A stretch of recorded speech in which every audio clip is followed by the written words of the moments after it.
Hi, everyone. Welcome to today's Resilience Roundtable. We'll give it just 30 seconds or a minute here for the digital door to finish swinging wildly open as everybody joins the webinar.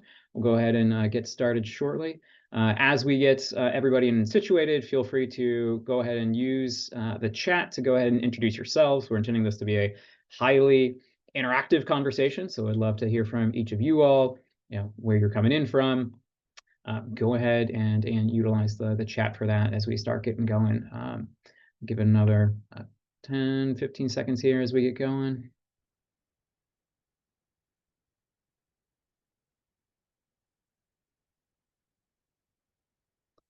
All right.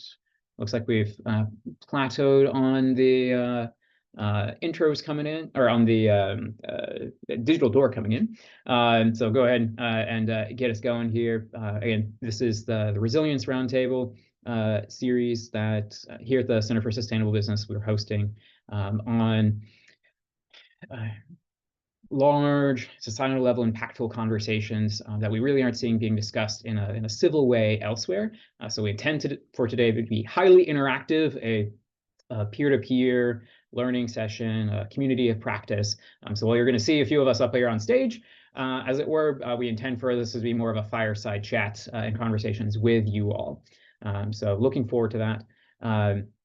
Go ahead and start introducing folks here on for today's conversation around hybrid intelligence, right? So that's that integration of artificial and human intelligence. First, we've got Dave joining us as recovering former chief data officer of the band that used to be known as the U.S. Department of Defense. Dave, how are you doing today? Hey, I'm doing real well, Chris. Thanks for having me. No worries. And we'll excuse any of the little kittens that decide to join the webinar in the process. Thank you for taking them in. Also with us today, we've got Albrecht from Accenture. Albrecht, how are you doing? I'm doing great. How about yourself, Chris? Doing all right. I appreciate you guys joining. We would normally have a third co-host with us, Robbie from our strategy practice and complex projects at the school. Unfortunately, he's in such high demand, he wasn't able to join us today, but we'll share the recording with him. And again, just to tee up for today's conversation, we know that there are a lot of conversations about AI that are happening out there concurrently, right? There's conversations around security leaks and your data getting out there and your business model becoming part of the training data. There are conversations around energy use and water use. There are conversations around how rapidly people are changing their pricing structures or the collapse of software as a service, prospectively. We're going to end up trying to spend our time more focused on like, what are the whole new worlds of ways of doing business? What are those conversations that aren't happening elsewhere, right? You'll probably hear some contradictory points, some hot takes here in the conversation. Please continue to use the chat in there. Just a technical point, do use the chat for sharing with each other ideas, resources as the conversation goes along. As an invitation to you all in the audience, we intend for this to be a conversation with each other. If you all do have questions, know that we will be looking to that Q&A function to tee up those questions. So with that, I'll go ahead. I think, Albert, we're at a good spot where let's actually start talking about the substance of the conversation. So I'll hand it over for you to set the stage, because I know, Albert, you've talked before about this blending, this merging of human and artificial intelligence and what that looks like in working space. So what are your thoughts? What are you seeing? No, thanks, Chris. It's interesting. I think we're seeing one of the most pivotal revolutions in the past century. We've had the Industrial Revolution, right? That brought steam and power, and the computer revolution that automated a whole bunch of mundane tasks like spreadsheets and such. And then the internet and the smartphone thing, and that brought all of the world's information to the palm of your hand. But this next revolution that we're seeing right now, where 4.5 billion people are on the internet, 8 billion people have smartphones or mobile phone subscriptions, and now you add in Gen AI to that. I think we're living in a whole new world, right? This next decade, we're going to see this digital world and technology and the physical world converge together. It's kind of like when atoms and bits come together. And what's interesting is it's an era of new human potential, where technology becomes more human-like, humans adopt technology. And I think there's going to be a radical shift in productivity, how people work, how people are creative. And it's not a good thing or a bad thing. It's just change, and change is hard. And we look at companies that they don't necessarily need that super special expert with the advanced degree and training. You can get somebody and they can go and get the information they need. They have a partner with these Gen AI tools to now help augment them, help give them the skills to be able to do things. This is a game changer. Like, people now have more skills, they can be more productive, they can be more creative, they've got superpowers, right? But there's a dark side to this too. I mean, what about artists? What about musicians, authors? Our daughter's a graphic designer. Are computers going to replace them? So, I'm an author. I ask AI to outline a book about spies and espionage and lost treasure, and it wrote a pretty good book. And I'm a musician. I ask AI to write me a song about a wistful country song about a lowly consultant on the road every week missing my cat. It did a pretty good job at that too. But and these are rhetorical questions, and things we're going to touch on in the next 45 minutes, but where's the humanity in my book and in my song? How do these AI generated songs and books bring the human experience and perspective to bear? How do we put guardrails around all this? How do we deal with bias and learning models and deep fakes? Are we rewriting history with changing all the digital pictures out there? Are businesses ready? Are humans ready? Is the world ready? Right. I think this is one of the most exciting times, certainly in my lifetime, certainly in the last century. But I also think it's one of the scariest too, as to where the world's going to go. So let me stop there for a minute. Dave, I know you and I have worked together for a long time, and maybe you can give a quick introduction to yourself, because you've got just an incredible background with what you're doing now with DoD as a Marine, and you've got a very interesting perspective on the world. What are your thoughts? And Dave, you might be on mute. It's like that's the first it's ever happened since COVID. Albert, I appreciate you and Chris and the team, allowing me to take part today. Obviously, I've worked closely with you over the years, and appreciated your counsel when I showed up at the Pentagon to be the first chief data officer, to write the data strategy, to write the data decrees, to try and set conditions so the department could begin recognizing the full power of data-driven decision making and data-driven software, AI, as it's called. I'd say I probably have a little bit more of a aggressive look on the application of it. While the humanity is something that I do pay attention to and do care about. I also understand that there's people who do evil in this world, whether it's at a federal, a municipal, or a municipal level. And what I want to do is get data-driven software in their hands, so they can be more proficient and efficient at their operations in the name of good. And we can make sure that everybody has an opportunity to have an equal playing field, and live safely and grow their businesses and grow their arts and their sports, and do that in a manner that a free society should be allowed to. And I think this technology is a game changer when applied against those, whether it's security or whether government functions at whatever level, to go ahead and find an advantage, and disadvantage those who aren't taking advantage of it. Over. No, I think that's really insightful. One of the things that we're seeing, at Accenture and just in the industry today, is how rapidly companies are adopting AI models, agentic models, and trying to differentiate. And we've talked a lot about, you go back and you look at the Fortune 500 from back in 2000, and half those companies are gone. So it's all about being resilient. It's all about being nimble and agile and being able to change rapidly. And I think AI is one of those areas that, just as you said, if you're not adopting it and you're not adopting it fast, you're going to be behind. And I think this is changing industries. And I was wondering, the work that you're doing with with the government, with Palantir, with industry. What are you seeing out there as sort of some of those new game-changing solutions, technologies out in the industry?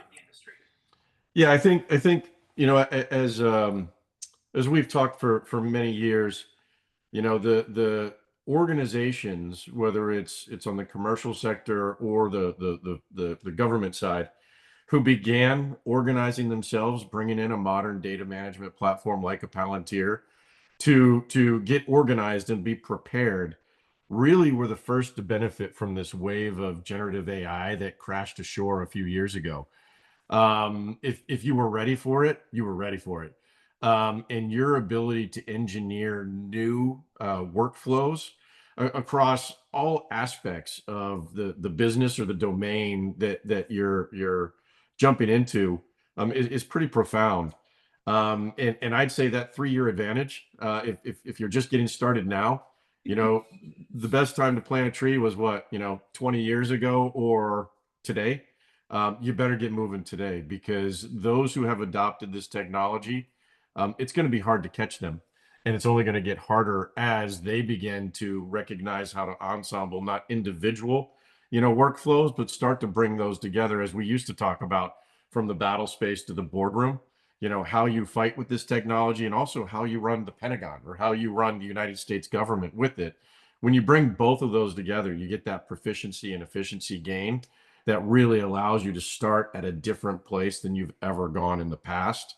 I think, in the department, I'm talking about things where we used to use, similar technologies or the lack of them in workflows for, I'll just say, a kinetic action on the ground somewhere in the globe. And it would take a day at a minimum, if not more than one. We reduced that down to hours, if not seconds now. And while I can't go into some of the methods that you're using those, what I can say is this technology is keeping the Red Sea open for commercial traffic.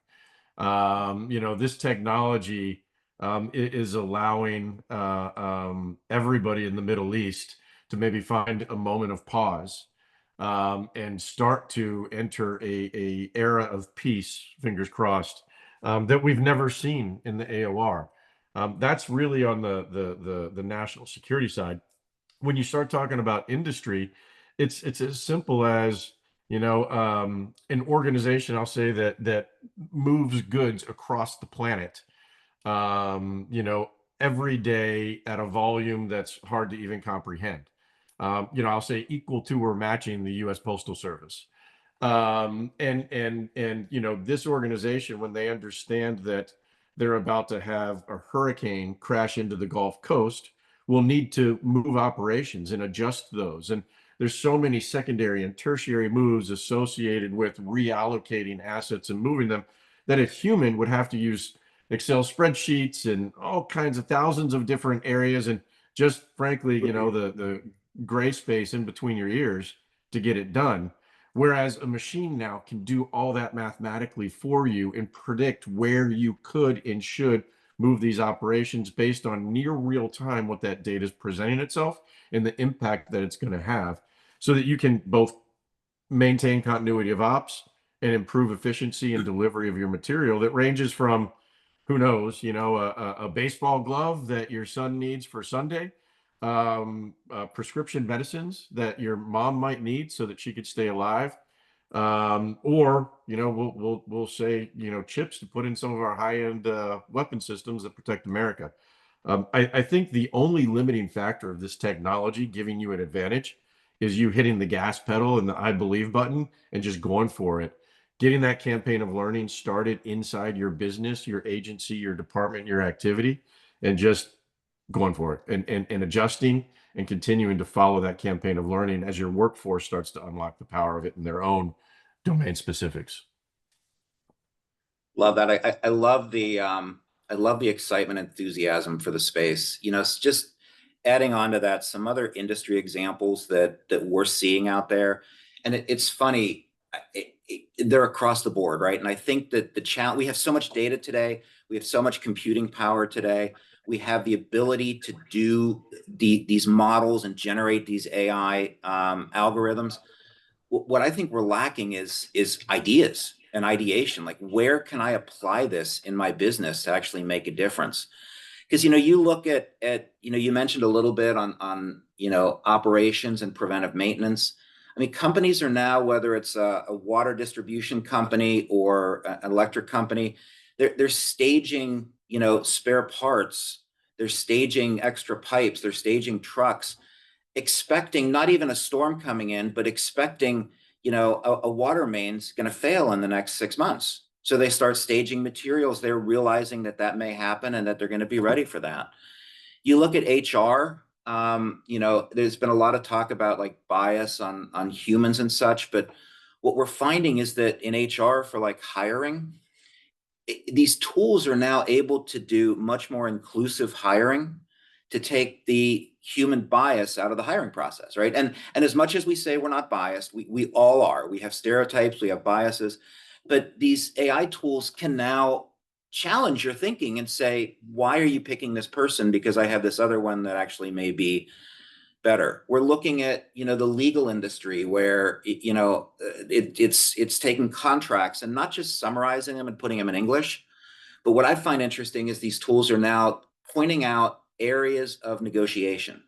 So what are points that we should be thinking about? I mean, we talked about in the aerospace and defense industry, the value of data, right? You have a missile from one of the companies. There's all this internal data that's captured that oftentimes goes back to the manufacturer, right? Who owns that data? Should we be looking at that? We can now skim through tens of thousands of contracts like that and find things like that. So all industries now are looking at value creation coming out of here. And I think what everybody on this call should be doing is looking introspectively at your job and your industry and saying, what could we do differently? And what could be a game changer in this?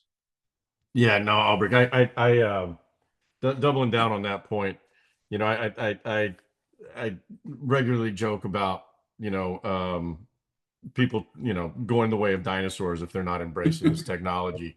But it's not the developers of the technology that understand how it's going to be used. It's the domain experts. It's people who have to do something over and over and over again at their desk, that now, if they can automate it with some of this technology, if you can give the large language models in an environment that orchestrates the data and the tools that they need, you can really just take some of those mundane tasks that people waste 30-40% of their day on every day, automate that, right? And allow the human to move up, a place where they can start to look at other areas of the business, other areas of the operations. They can say, hey, if it can do that, can it do this now? And I think once you start stacking all of those kind of new operating concepts on top of each other, you start to realize the shape of a new doctrinal way of running an organization, or a new way that a business can start generating better outcomes that they're trying to achieve. It's when you get it in the hands of the operators. I've got a guy at U.S. Central Command right now who I was texting with last night, continues to absolutely blow my mind. Was a major, now a lieutenant colonel, joined the Army late in life. Never had his hands, on a command line. But when we gave him the Palantir platform, when we rationalized the data across classification levels, and then we integrated some of these large language models and taught them how to do low or no code, building, he's completely transformed how the entire fires office operates at U.S. Central Command. And that's being adopted by the rest of the Department of Defense, because he had an idea and a little bit of intellectual curiosity to say, hey, let me just try this, right? And when it started working out, he just kept going at it and kept going at it and got better and better. One of the kind of, I'd say, leaders in kind of the modern AI movement spent a lot of time with me when I was the SOCOM Chief Data Officer, Director of AI, writing the AI strategy. And as I was standing that office up, didn't exist before, I thought there were all of these very technical archetypes that I needed to worry about bringing into the organization. And he waved his hand at those. He was like, these aren't like industry heard you, academia heard you. It's important. They're going to build these. I think, University of Pittsburgh probably building some of them right now, right? And those are the experts that'll be behind the scenes. But the real power of the technology is when you get it in a domain expert's hands, because the engineers know how to build the technology. They don't know how to apply it in the organizational construct for the outcome that business, or again, that organization's trying to conduct. And so if you get it in one and you get that one proselytizer, you're going to be amazed how fast everybody else in that organization or business are wondering how Albrecht Powell is making all of those gains when they know they're smarter than Albrecht is, right? And they're going to see Albrecht using a calculator for the first time instead of an abacus. And guess what they're going to start doing? Adopting an abacus or adopting a calculator, right? That's the era that we're in with this technology right now, in my humble opinion. Well, No, go ahead, Albert. Chris. I was just going to say, we see AI touching these job functions, and the pundits out there say, well, AI is going to take all of our jobs away, right? And I look at the computer age when it came in the 70s and 80s, and it did a lot of the back office accounting stuff, right? Yet somehow we still have accountants and finance people, right? So one of the things that we're seeing is there's, as much as this is technology, there is a human side to this, and companies need to think about how this is impacting their employees. And if I spend all day writing Python code and that's all I do, there's a risk there, right? Because now I have tools that can do that. So as an individual, I think we all need to be thinking about, maybe I need to change my game a little bit, because how do I now become the person that's overseeing 10 bots writing Python code? Still need my skills and my value, but how do I leverage that to either do my job 5 times more efficiently, or oversee others? We're seeing changes in like universities, right? I'm at the University of Pittsburgh. I'm an adjunct faculty there, and it's a big debate in the classroom. Should we be using ChatGPT? And there's some professors that say, nope, you're not allowed. Others fully embrace it. And there's no right or wrong answer. Well, actually, I think there is. I think if you're going to a world-class business school, frankly, you need to figure out how to use these tools, right? But it's, how do you use it in the right way? And how do we teach differently? Like, sending everybody home to write a term paper doesn't fly anymore, right? So how do we do that in the classroom? How do we do more experiential learning, right? So I think companies have to change the way they think about the functions that they do, and how to integrate these tools in to be much more efficient and effective. Are you seeing the same? Yeah, I'd say, one, from the school perspective, I would just say, if a professor says, no, we're not going to use this technology, they're actually hamstringing their Yeah. students, because when they hit industry or they hit, government, whatever they're going to do when they leave the education bubble, they're going to get slapped in the face with this technology. They are going to run into organizations that have adopted it. So get them learning how to use it every day across everything that they're doing, because then they'll come out with the ability to see new creative ways to apply it when they, get their first job after college, so to speak. So industry's not waiting on the professors. Like, it's time to get moving. One, two, I love your point on it's changing the way that education occurs, and how you measure whether people are becoming experts due to the education or not. I'll use an example of my 12 and 14-year-old who now have summatives, right? And these summatives are verbal. When they go to class, they sit down with the teacher and they do a math project, on the whiteboard, digital whiteboard, more often than not anymore. They discuss, the history lesson that they had, and they're graded on their ability to recall the details and relay the concepts that they're supposed to be learning. I think it's really getting us back to humans being human, because we have these other now artificial intelligence technologies that allow us to establish a baseline that's different. And the teachers have to get more involved, not less involved, because they have to evaluate whether the students are making progress or not. And that human to human bond that creates, right? That's something that goes back to what you said about music and arts and sports. I don't fear this technology in those areas either. Frankly, I'm afforded an opportunity because I work for an individual who lives in Pittsburgh, Thomas Tall, U.S. Innovative Technologies, to watch how all of those industries are taking this technology, not to necessarily make a prettier piece of art, not to necessarily make a better piece of music, but to acknowledge the individuals who are creating those things, the professional athlete who's performing at a high level, to keep them at that high level, to understand how to unlock their true potential, whether it's on a field, whether it's on a canvas, or whether it's, in a saxophone. Over. Well, Dave and Albert, I'd be remiss interrupting the chemistry. One thing to maybe add even a little bit more spice to the conversation so far. Dave, I know that we talked before a little bit around your experience around responsible AI fallacy. We've led already in the conversation, like, hey, what are the responsible, the ethical ways to be using this tool? How do we go about doing it?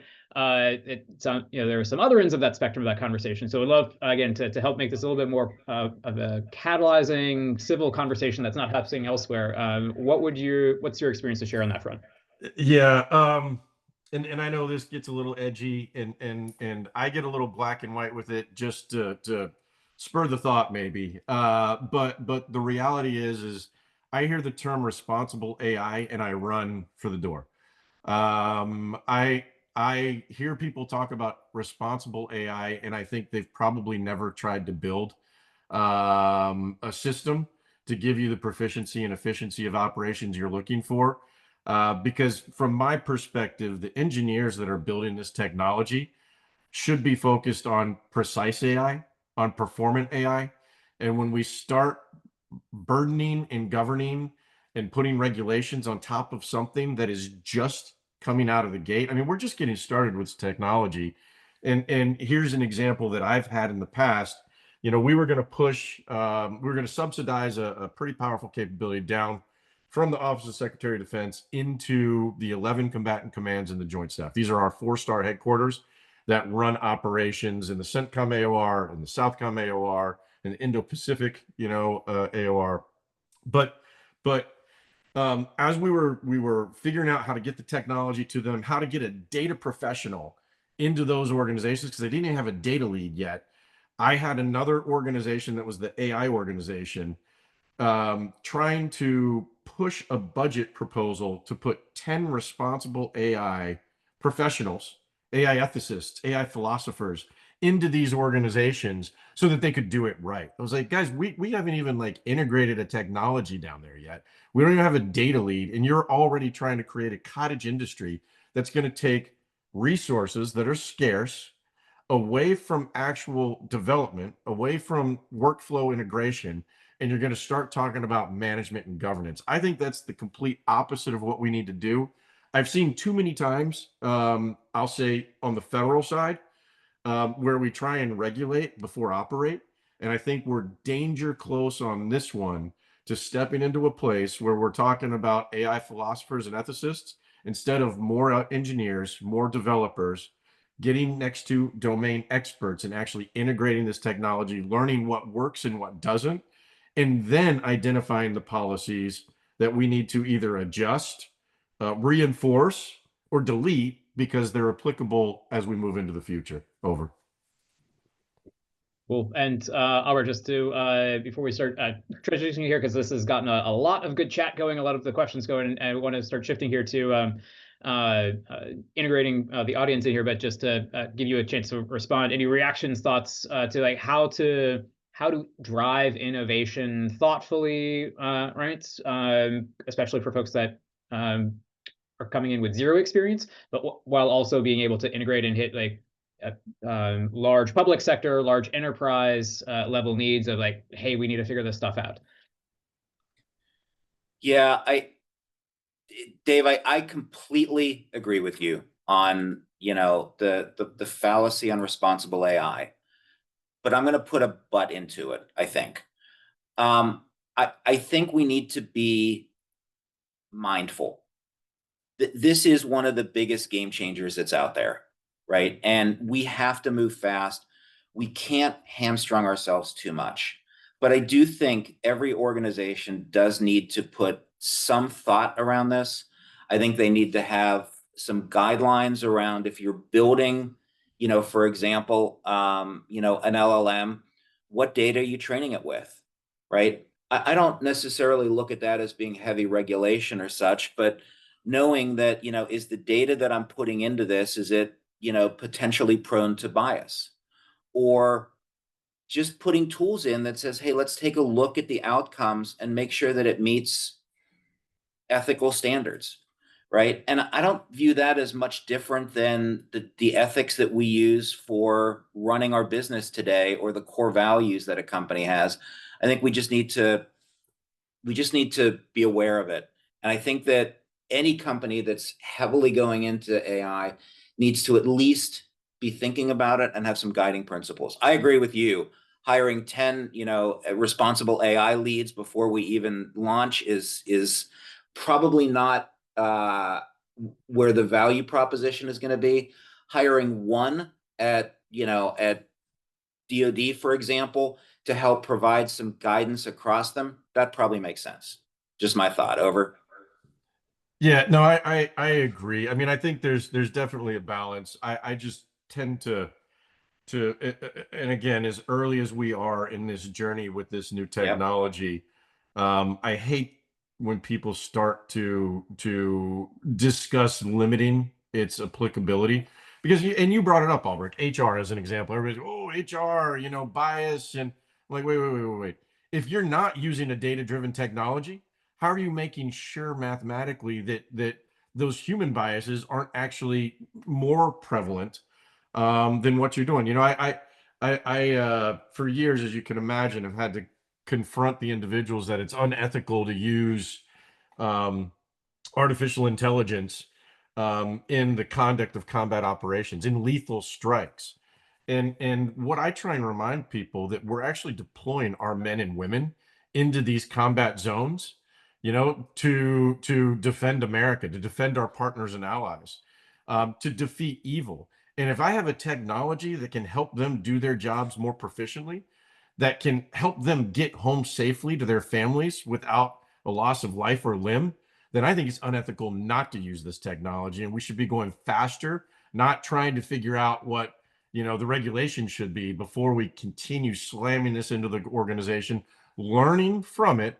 But I mean, I am talking about organizations and I'll say societies in America and with our partners and allies who are grounded in at least a Western belief system, not autocracy. And I think if you're on the wrong side of that, you could definitely, do evil and do harm.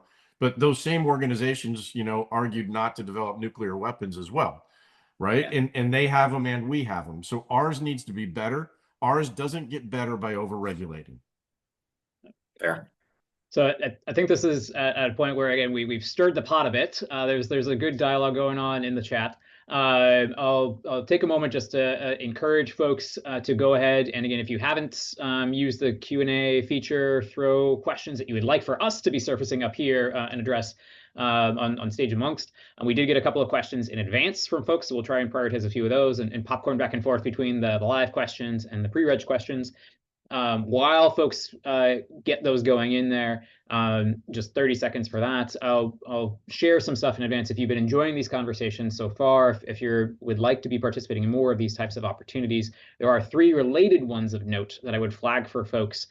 One, next Tuesday, we have the forum, our fall forum coming up. And one of those conversations is going to be around the responsible AI for customer satisfaction, right? So how to tee that part and thread that. Again, particularly interesting given what we were just talking about.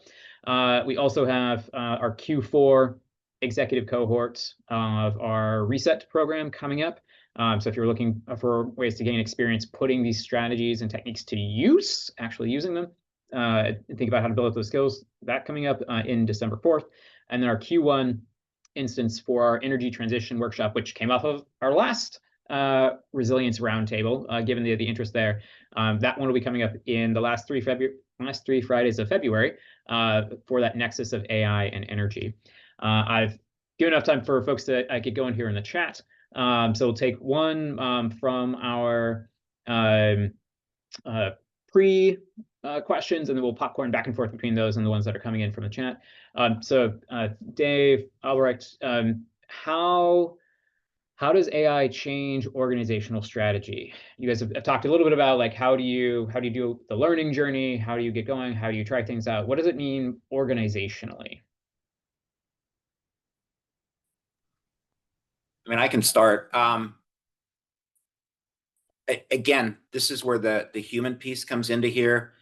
You've got to have a company, an organization, and an ethos of growth and advancement. This is new, this is exciting, this is scary, whatever adjective you want to use. The organization has got to get behind this and say, this is important. We need to be teaching all of our employees, all of our practitioners about AI. It is here, it's part of our daily lives. And companies that are starting to implement, they need to help educate the workforce on what these tools are doing, and frankly help shape that it is a strategic asset to the business. Because otherwise people might get scared about it. They might, oh my God, I'm going to lose my job, whatever. No, we've got to think about how this is going to augment what we do and how we're going to do our business better, faster, more efficiently than our competition. The other change, I think, organizationally is I think we're going to shift from, I'm going to call it predictive planning, right? Where we do a 5-year plan and that's what we're targeting. We still need that, right? But AI is now allowing us to do much more adaptive, much more agile, reinvent like every quarter as opposed to every year or every 3 years. And we've got to change our organizational thinking to be able to adopt to that and to be able to change and reinvent more quickly. And I think we've got the tools to do that. It's now shifting the mindset to do that. Yeah. Your thoughts, Dave? Yeah, no, I think you're spot on, Albrecht. As I kind of said, it's starting small, but recognizing that project that you're going to start has to drive an outcome in an organization that's willing to accept it. I mean, I'd say even just from a strategy perspective, hey, where do you put your CDO, your CDAO? Who does that individual report to? You and I have had many conversations about this, and the worst organizations, pardon me for saying it, are the ones that bury it under a CIO. Because when it's under a CIO, it's not focused on a business outcome, right? If it's reporting to a CEO, a CFO, or a COO, right, it is, because that's what those individuals wake up every morning and every day thinking about. Not, hey, is it good enough? Are all the blinky lights being monitored, and are we cyber safe and all the things? No, this is a technology that allows you to drive new business operations, generate new business ideas, and pick up on outcomes. As you start stacking all of those small wins together, I think you see that business transformation that you were discussing, in particular. And so I think you're spot on in how this works. It starts small. It starts with a pilot, but be ready to go, because once somebody realizes the power of it, more is usually the answer. And that requires a lot of different things. Sometimes it's going to require you to make significant investments in your infrastructure. That's one of the things that I'm very passionate about. And it's not that I don't like CIOs, the CIOs that I've known. I just think somebody needs to hold them accountable. And when you start talking about, does the business have the infrastructure that it needs tomorrow to be AI future proof? I don't think you can ask a CIO to answer that. I think you ask somebody who's driven on delivering outcomes. If they have the compute, the transport, the energy, the cooling, all of the components that allow this brain to run at scale, and ready for what's going to come tomorrow. Over. Yeah. So this is good. We're getting lots again conversation here in the chat, and take Steve's points that at the end of the day, we're talking about humans, right? Corporations aren't humans. AI is human. A lot of the behavior change that we're talking about has to happen through the leaders, whether that's a formal leadership role or an individual leading in their team, in driving that change. So one thing that I think a few folks in the live chat have been asking about, both Juan and Gary are thinking around, Albert and Dave, you both were talking just around organizations generally, right? How should they be thinking about starting that learning campaign and iterating and moving it out? If we were to start thinking around public resources are limited, private resources are limited. Are there particular spaces or particular topics or particular things that, like, this seems like the strategically most relevant space for folks to focus limited resources on, if nothing else, just people's time? Where should those be focused for those greatest strategic returns? You want to start on this one, Dave? Yeah, I mean, I really think that comes down to a conversation with the senior most leaders. I mean, I'll start out, challenging the notion that corporations aren't human. I think they're very human. I work in them, and they're staffed with people that I enjoy spending time with. And I think in any organization, you find like-minded individuals, finding their way into that. And so it's impossible for me to separate a human from a corporation, an ethos associated with that, or like I said, a department, an agency, an activity. I think inside that, as Albrecht has mentioned, and as we've learned and experienced, we're seeing generational change occur in the workforce itself. We're seeing more senior leaders who have grown up accustomed to having what we now call AI, but we didn't, 5 years ago, 10 years ago, that they live their daily lives, in a world where this tells them how to operate most effectively. And every application in here is using data to some extent to help them identify a risk, an accelerant, a new method of doing something. So I think you need to find those courageous leaders inside an organization who are ready to help you change the entire thing. I know that's what I did when I found a couple generals who were ready to do something better. We got the technology in their hands. They showed their enthusiasm for using this. They showed their ability to operate faster and better with this technology. There were a lot of people watching what they were doing, and when they understood that it was safe, that they could start trying new things, that they could start leveraging this technology to do something in a new manner. And even if they failed, it was okay, because what we learned about the infrastructure that was in place, the data quality associated with it, all of those things that just trying to put this technology into play allowed us to uncover, actually allowed us to go backwards and start policing up some of those gaps and lacks that we had. I don't think you can over plan and then go. I think you just have to go and then continue to just understand this will always be a messy game. That's why there's a place for data professionals, into the future, because data is messy. I remember when we started Project Maven in the Department of Defense, one of the things that we went into Microsoft and they told us, they're like, if you thought you had a data problem before AI, just wait until after. And we kind of laughed at it, and we're like, ha. And now, like, oh man, like, how prophetic was that? And so I just think you got to get going. You got to start small. You got to be ready to scale fast. Find a courageous leader that wants to uncover gaps in their formation, and that will empower you to go clean those up as they continue to take the next ridgeline. Over. Sure. And Albert, any particular sectors or anything in there that you might hone on, or? Well, just one thing I'd add to what Dave just said. The concept of companies having an innovation lab or an innovation garage around AI, I think, is so important. A place that they can test, that they can try, that they can play with this technology and try out new ideas. and new use cases, I think is so incredibly important. With respect to industries, we're seeing benefit across all industries, right? There's some, you look at, financial services, at call centers, there's a lot that's being applied there to help, drive. I think companies need to sit and not be worried about, is my industry ripe for this? They need to look at their blocking and tackling functions that others are applying this technology to, and making sure that, frankly, they're keeping pace, right? Or they're going to fall behind.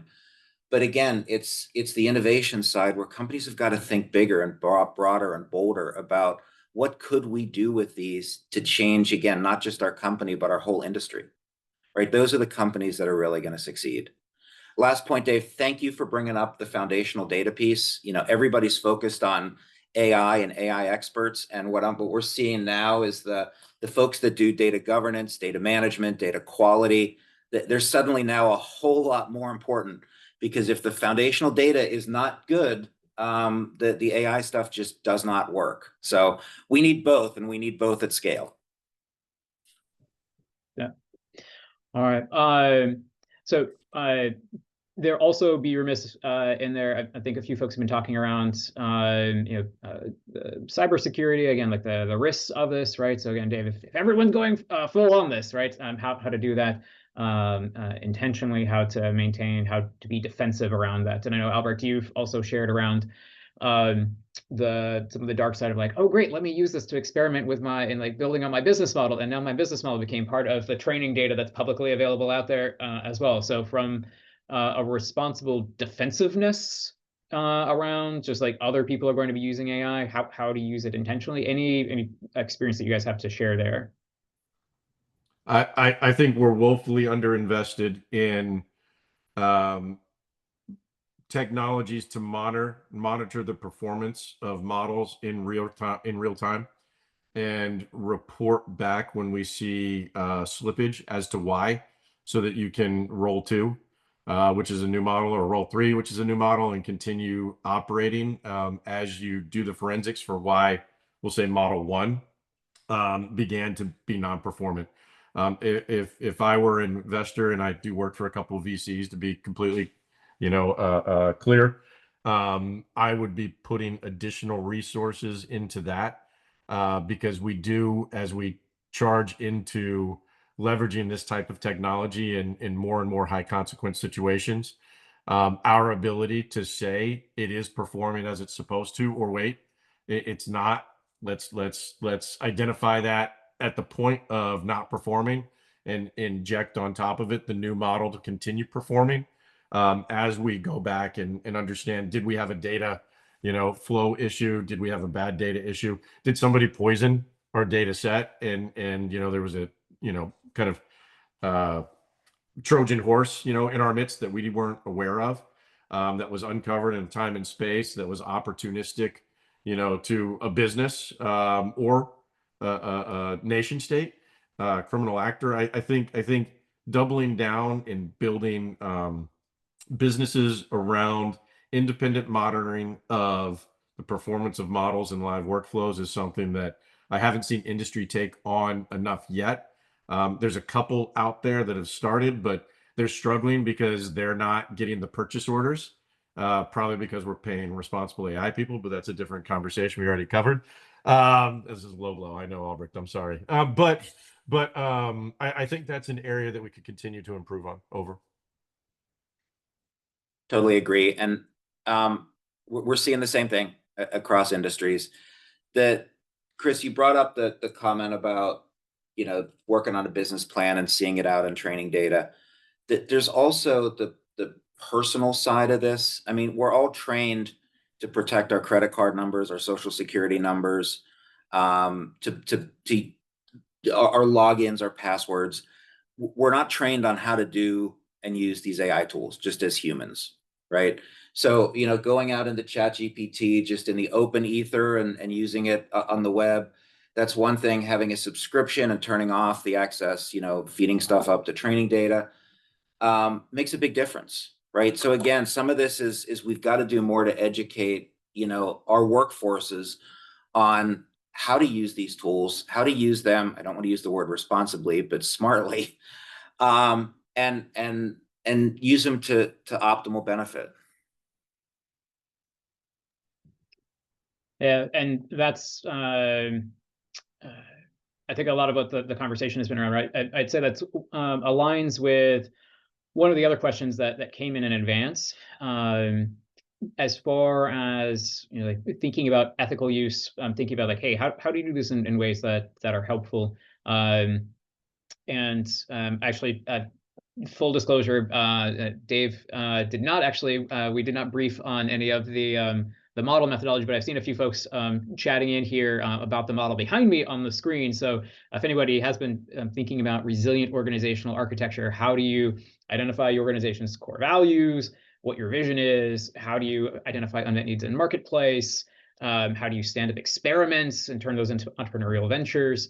Happy to chat with folks about that. We'll drop links to the Resilient Organizational Architecture Diagnostic in the chat and send that as follow-up.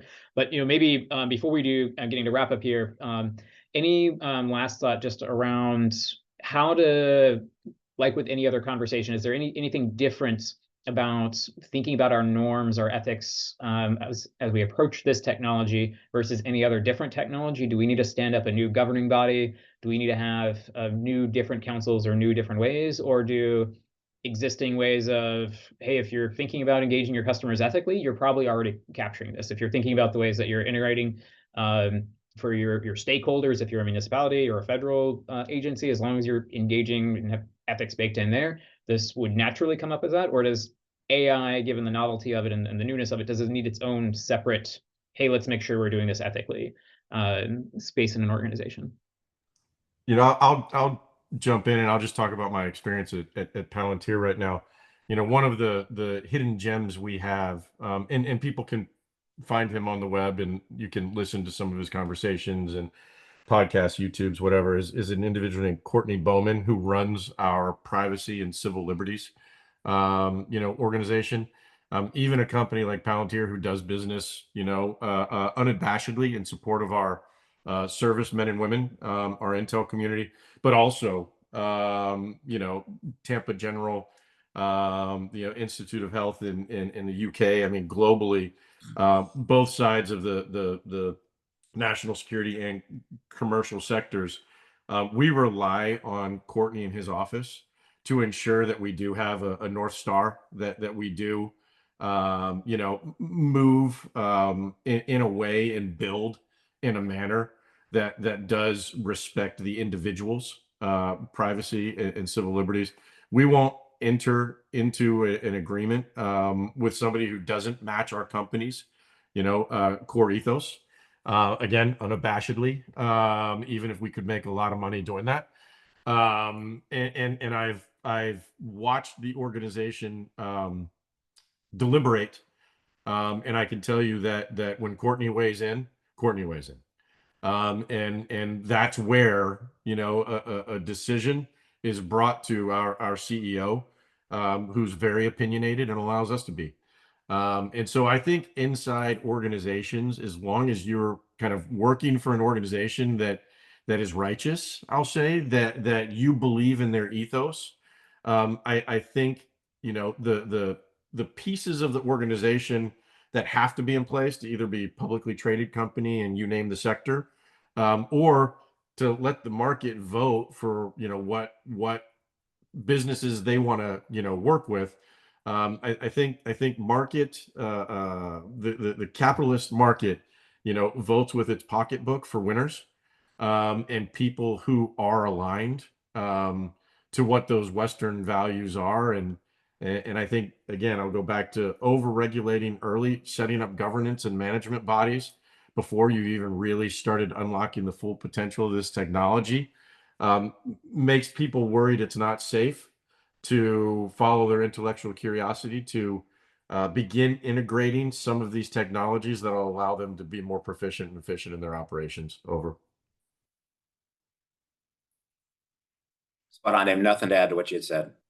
I was going to say, yeah, recognizing time, just last parting thoughts from either of you gentlemen, a quick closing thought of something that we haven't covered yet. Any I think like we're about to leave a conversation about AI and how to integrate it effectively in the workforce. What a topic that we haven't been discussing elsewhere, or something that's like, hey, make sure that folks are checking this out. And any last thoughts? Hey, Albert, can I go first to leave you the last word? Please. Sure thing. Yeah, I just say like we think about this in these profound manners. We think about it, is AI going to launch a nuclear weapon or not? But what I'd say is it's actually helping generationally start in a higher order. My son and his buddy were over here 2 weekends ago, and they're like, Dad, my 12-year-old, Dad, we want to start a lemonade business. And we've decided our launch is going to be on Halloween in the golf cart around the neighborhood. And this is what we need. And this is what, and I looked at them both. I was like, where did you guys get this? They've got an amazing business plan laid out. They've got their trajectory for this is what we need to generate so that we can get canning. And once we get a canning machine, then we need this much square foot. And this is how we have to do it. Like these are 12-year-olds thinking about this. And it's because they were iterating on Grok, right?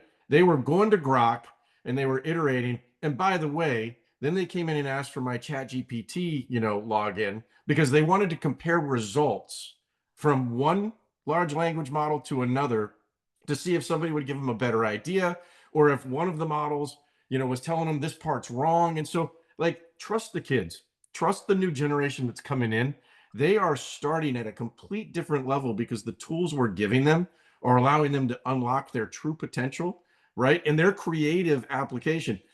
While they were building that, one of them was over on Gemini building like logos, for what each flavor was going to be and how they were going to do this and coming up with marketing plans. So like, I'll stop there. I just like, we have a new generation who understands when something's confabulating, when it's not. Like, give them access to these tools so they can unlock its future in their own. Over.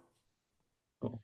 All right. Closing thought from you before we wrap us up here on 1, 2. It is so hard to go after you, Dave, because you always have such incredible insights. 3 points. One, I need to go back to your launching nuclear missiles. Agreed that there's some questions there. But an interesting topic that we always talk about is AI in the military. And, there's something called the CWIS system, close-in weapon support on ships, where if a missile is launched, it comes over the horizon. They have like 2 or 3 seconds to be able to respond to that. We have weapon systems that can shoot that down autonomously. We want that. So there's a need and a use for all of these that saves lives, that is benefit. There's areas that we need to be careful. Second, your example of what your kids are doing is staggering. That is the definition. That is the litmus test that I think we all should be using as to how and why AI is so important and so prevalent for all of us, for our industries, for our companies. And let's all take back to our respective companies that example of, a couple of kids that are creating a new business model and leveraging these tools. And if we all took that and applied that to whatever it is we do on a daily basis, we make a huge impact. Exactly. All right. Well, there's been robust conversation. Again, for folks who would like to join more of these kinds of conversations, we do have a few coming up. We'll go ahead and share out here on the QR codes, and you'll have links in the email that goes out as well. But this way, at least for those who need via recording, and would love for folks to join us either next week at the forum to continue the conversation, to get more into the skills on that in our Q4 executive cohort, or to dig into this as there was a lot of conversation around energy today and how to do this and how to think about this intentionally. We'll make sure to tackle into that conversation in more depth in our Q1 strategic disruption workshop. It is top of the hour. I want to be respectful of everybody's time. Thank you all. We did not get to all the questions. I will endeavor to follow back up them, but make sure keep the conversation going. Again, trying to have these civil conversations that aren't happening elsewhere, and just advance the edge of knowledge in ways that are going to be impactful and help everyone. Thank you, everybody. Albrecht, Dave, been a pleasure. Thank you to the team. Ravi, thank you in absentia, and we will see you all next time. Take care, y'all. Thanks, Chris.